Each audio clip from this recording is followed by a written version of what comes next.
नमस्कार।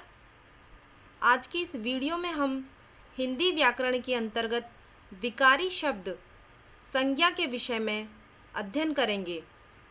वास्तव में संज्ञा शब्द दो शब्दांशों से मिलकर बना है, सम तथा ज्ञा। सम का अर्थ है सम्यक और ज्ञा का अर्थ है ज्ञान, अर्थात किसी वस्तु विशेष का सम्यक ज्ञान ही संज्ञा कहलाता है। सामान्य रूप से हम किसी भी वस्तु की कल्पना करने के लिए उसे कोई नाम दे देते हैं। दूसरे शब्दों में कहें तो वस्तुओं के नाम ही किसी वस्तु का सम्यक ज्ञान कराते हैं और यही नाम संज्ञा कहलाते हैं। संज्ञा को समझने के लिए हम शब्द के भेद समझते हैं। शब्दों के रूप परिवर्तन एवं प्रयोग की दृष्टि से जो भेद किए गए हैं उन्हें हम यहाँ देखेंगे। शब्द के दो भेद जो कि रूप परिवर्तन और प्रयोग की दृष्टि से किए गए हैं, विकारी शब्द और अविकारी शब्द। विकारी शब्दों में हम देखेंगे पहला भेद संज्ञा, सर्वनाम, विशेषण और क्रिया। अविकारी शब्दों में क्रिया विशेषण, समुच्चय बोधक, संबंध बोधक तथा विस्मयादि बोधक।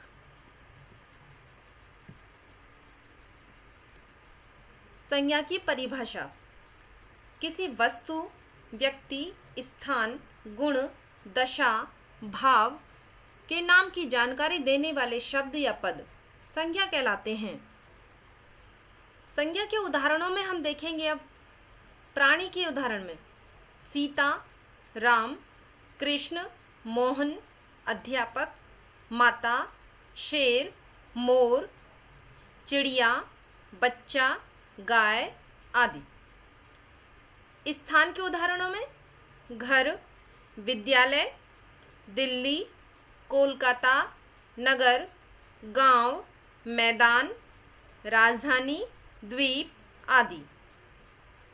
वस्तुओं के उदाहरण में हम देखेंगे कलम, आम, पुस्तक, थैला, रेडियो, दूध, फल, पानी आदि।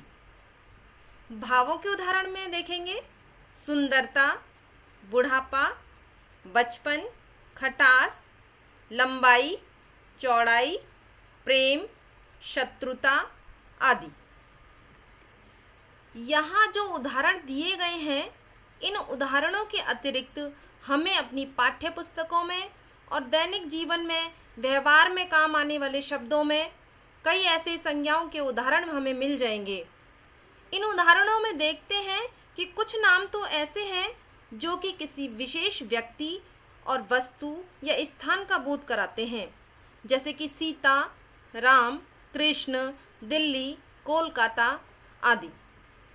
और कुछ नाम ऐसे हैं जिनसे विशेष रूप में संकेत नहीं मिलता, जैसे कि विशेष प्राणी, विशेष वस्तु या स्थान की ओर वे संकेत नहीं करते हैं, वो सामान्य जाति का ही बोध कराते हैं, जैसे कि अध्यापक, माता, मोर, नगर, गांव आदि।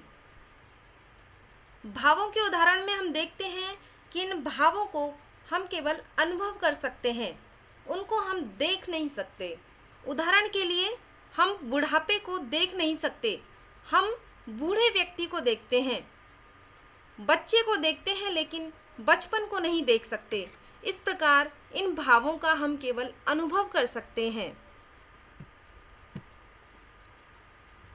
संज्ञा के भेद: संज्ञा के मुख्य रूप से तीन भेद हैं। पहला है इसमें व्यक्तिवाचक संज्ञा, दूसरा जातिवाचक संज्ञा और तीसरा है भाववाचक संज्ञा। सबसे पहले हम व्यक्तिवाचक संज्ञा को समझेंगे। जिन विकारी पदों से किसी एक ही व्यक्ति, एक ही विशेष स्थान, एक ही वस्तु का बोध होता है, वे नाम व्यक्तिवाचक संज्ञा कहलाते हैं। व्यक्तिवाचक संज्ञा विशेष का बोध कराती है, सामान्य का नहीं। प्राय व्यक्तिवाचक संज्ञा में व्यक्तियों, देशों, शहरों, नदियों, पर्वतों, त्योहारों, पुस्तकों, दिशाओं, समाचार पत्रों, दिनों, महीनों आदि के नाम आते हैं। जातिवाचक संज्ञा, जिस संज्ञा शब्द से किसी जाति के संपूर्ण प्राणियों, वस्तुओं, स्थानों आदि का बोध होता हो उसे जातिवाचक संज्ञा कहते हैं।